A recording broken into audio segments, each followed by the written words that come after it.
امیدوارم حالتون خوب باشه. امروز اومدم امیلی استون رو بهتون معرفی کنم، یک چهره هالیوودی فوق‌العاده و یه هنرمند ویژه که اسم واقعیش همون امیلی جین استونه که ما بیشتر به اسم امیلی استونشون رو میشناسیم.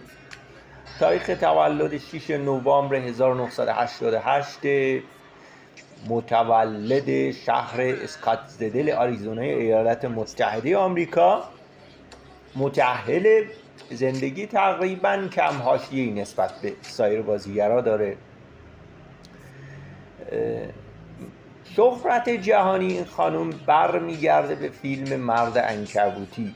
از همونجا به عنوان یک چهره فوق‌العاده شاخص شناخته شده و ما اون رو میشناسیم. فیلم های دیگه مثل دنیای مالکوم، لالالند، سرزمین زامبی ها، خانواده کروت ها به ایفای نقش کرده که جز فیلم های شاخصش حساب میشه.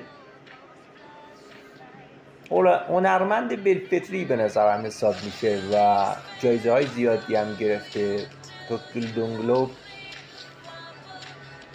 جایزه های خوبی گرفته و از بچگی هم یه هنرمند حساب میشه. از 11 سالگی تئاتر بازی کرده و میشه گفت یک هنرمند واقعا حرفه‌ایه. من به شخصه به عنوان یک هنرمند تحسینش میکنم و دوستش دارم. شخصیت انسان دوستانه‌ای هم داره که موضوعاتی مثل مبارزه با سرطان، تبعیض جنسیتی، محتوای خیلی خیلی مفیدی داره و دفاع کننده از حقوق این عزیزان حساب میشه.